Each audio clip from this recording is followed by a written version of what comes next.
দর্শক, যেমনটি জানাচ্ছিলাম, তারুণ্যের সমাবেশ চলছে নয়াপল্টনে। সেখানকার সবশেষ খবর জানাতে আমাদের সঙ্গে যুক্ত হবেন আমাদের সহকর্মীরা। আমরা শুরুতেই যাব মাহমুদুল হাসানের কাছে। মাহমুদ, জানাবেন আপনি কেমন দেখছেন সেখানকার অবস্থা এবং সব মিলে সবাই কি বলছেন সেখানে?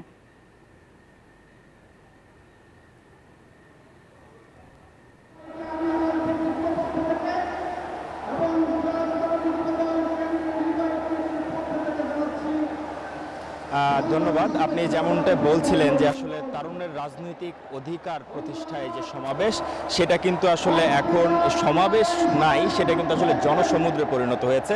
আর এই সমাবেশে আসলে ভার্চুয়ালি যুক্ত হওয়ার কথা ছিল বিএনপির ভারপ্রাপ্ত চেয়ারম্যান তারেক রহমানের। তিনি কিন্তু ইতিমধ্যে ভার্চুয়ালি যুক্ত হয়েছেন এই সমাবেশে এবং এখন বর্তমানে কিন্তু নেতাকর্মীরা বক্তব্য প্রদান করছেন এবং এক পর্যায়ে তিনি কিন্তু আসলে প্রধান অতিথি হিসেবে দিক নির্দেশনামূলক বক্তব্য প্রদান করবেন।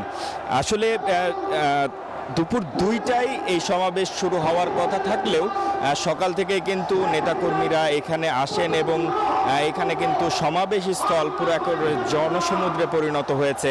নেতাকর্মীরা তারা স্লোগানে উত্তাল এই নয়াপল্টন মোড়, অর্থাৎ বিএনপির যে কেন্দ্রীয় কার্যালয়ের সামনে, এখান থেকে কাকরাইল মোড় থেকে পুরো এলাকায় কিন্তু আসলে নেতাকর্মীদের ঢল। এখানে মানে তিল পরিমাণ জায়গা নেই আসলে কোথাও মানুষ দাঁড়ানোর মতো। তো যেটা বলা হয়েছিল আয়োজকদের পক্ষ থেকে যে তারুণ্যের এই সমাবেশ অন্তত 16 লাখ নেতাকর্মীর অংশগ্রহণ হবে, তরুণদের অংশগ্রহণ হবে। তো সেই রকমই আসলে এখানে নেতাকর্মীদের উপস্থিতি আমরা লক্ষ্য করছি। আর নেতাকর্মীদের পক্ষ থেকে, আয়োজকদের পক্ষ থেকে আমাদেরকে যেটা জানানো হয়েছে সেটা হচ্ছে এখানকার নিরাপত্তা নিশ্চিতে তারা কিন্তু যথেষ্ট সোচ্চার। শুধু এটাই নয়, তারুণ্যের যে রাজনৈতিক অধিকার প্রতিষ্ঠার জন্য বিএনপি কিন্তু একেবারে বদ্ধপরিকর। এই বদ্ধপরিকর জায়গা থেকে কিন্তু নেতারা যেটা জানিয়েছেন যে তারা তরুণদের নেতৃত্ব সামনে আনতে তারা কিন্তু প্রস্তুত এবং তরুণদের আসলে মাঠ পর্যায়ে প্রস্তুতি এবং নেতৃত্ব দানের প্রস্তুতির জন্যই কিন্তু এই ধরনের সমাবেশ করা হচ্ছে। এবং এই মাসব্যাপী সমাবেশে, প্রতিটি সমাবেশেই কিন্তু বিএনপির ভারপ্রাপ্ত চেয়ারম্যান জনাব তারেক রহমান কিন্তু ভার্চুয়ালি যুক্ত হয়ে দিক নির্দেশনামূলক বক্তব্য দিয়েছেন। যেটা মূল বিষয় হিসেবে উঠে আসছে যে বেকারত্ব দূর করার যে বিষয়টা, বিএনপির পক্ষ থেকে বারবারই বলা হচ্ছে যে আগামী নির্বাচনে বিএনপি ক্ষমতায় আসলে কিন্তু এই তরুণদের নেতৃত্বেই আসলে বাংলাদেশ পরিচালিত হবে এবং এই বেকারত্ব দূরে কিন্তু বিএনপি একেবারে বদ্ধপরিকর এবং যত ধরনের পরিকল্পনা করা প্রয়োজন বিএনপি কিন্তু করবে।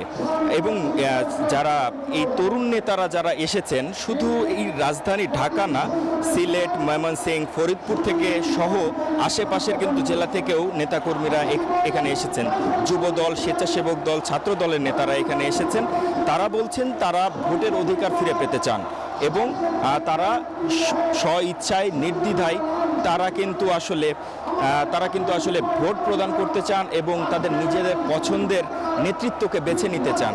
বিগত সময়ে তারা নিপীড়ন, নির্যাতন সহ্য করেছেন এবং তারা কিন্তু যে বিগত সরকার ছিল তারা কিন্তু রাতের অন্ধকারে ভোট দিয়েছে, এমনটা অভিযোগ এনে কিন্তু তারা বলছেন যে দিনের আলোতে কিন্তু তারা ভোট দিতে চান, স্ব-ইচ্ছায় তাদের প্রার্থী বাছাই করতে চান।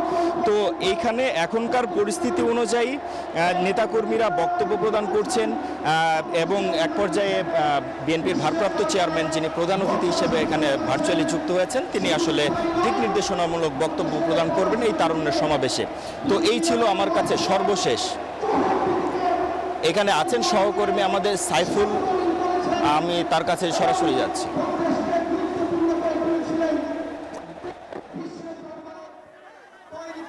কার্যালয়ের সামনে জাতীয়তাবাদী স্বেচ্ছাসেবক দল, যুবদল ও ছাত্রদের যে সমাবেশ,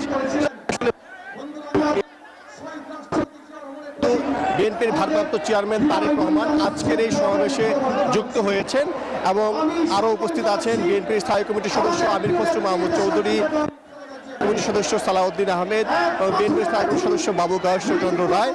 তারা আজকে এই তরুণদের উদ্দেশ্যে বক্তব্য রাখবেন। বিশেষ করে বিএনপির ভারপ্রাপ্ত চেয়ারম্যান তারেক রহমান আজকে প্রথমবারের মতো বক্তব্য রাখবেন এবং বাংলাদেশের যারা তরুণ রয়েছে তারা আজকে এই সমাবেশে উপস্থিত হয়েছে, তাদের উদ্দেশ্যে আগামী দিনের করণীয় সম্পর্কে বক্তব্য রাখবেন। এবং ইতিমধ্যেই কিন্তু বিএনপির পক্ষ থেকে বলা হয়েছে, বিএনপি যদি রাষ্ট্র ক্ষমতায় যায় তাহলে কিন্তু তরুণদের প্রাধান্য দিয়ে তাদের যে রাষ্ট্র পরিচালনা সেটি করা হবে এবং বেকারত্ব নিরসন করা হবে এবং আগামী দিনে বিএনপি ক্ষমতায় গেলে 1 কোটি তরুণকে কর্মসংস্থানের ব্যবস্থা করা হবে, সেটা কিন্তু বলা হয়েছে। এবং আজকে এই সমাবেশ থেকে ইতিমধ্যেই ছাত্রদলের সভাপতি রাকিবুল ইসলাম রাকিব বলেছেন, ছাত্রদল আগামী দিনে তরুণদের সাথে নিয়ে ভোটাধিকার প্রতিষ্ঠায় লড়াই করবে এবং তিনি বলেছেন যে ঢাকা বিশ্ববিদ্যালয়ে যে সাম্য হত্যাকাণ্ডের শিকার হয়েছে তার হত্যাকাণ্ডের যে বিচার সেটি যদি নিশ্চিত না হয় ছাত্রদল কিন্তু ধারাবাহিকভাবে আন্দোলন চালিয়ে যাবে এবং সাম্য হত্যার যে প্রতিবেদনের বিষয়ে ডিএমপি কমিশনের কথা বলেছে সেটা কিন্তু প্রত্যাখ্যান করেছেন ছাত্রদলের সভাপতি।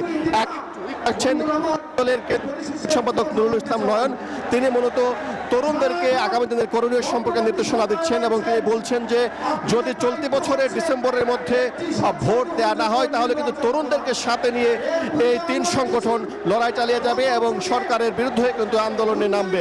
এবং আজকের এই সমাবেশের আগে যে 3টি সমাবেশ হয়েছিল চট্টগ্রাম, খুলনা এবং বগুড়ায়, সেখানেও কিন্তু বিপুল সংখ্যক তরুণদের উপস্থিতি ছিল এবং সেখানে বিএনপির কেন্দ্রীয় নেতারা কিন্তু বক্তব্য রেখেছিলেন। তারা বলেছিলেন যে বিএনপির সঙ্গে তরুণরা আছে এবং তরুণদেরকে সাথে নিয়েই তারা এগোতে চায়।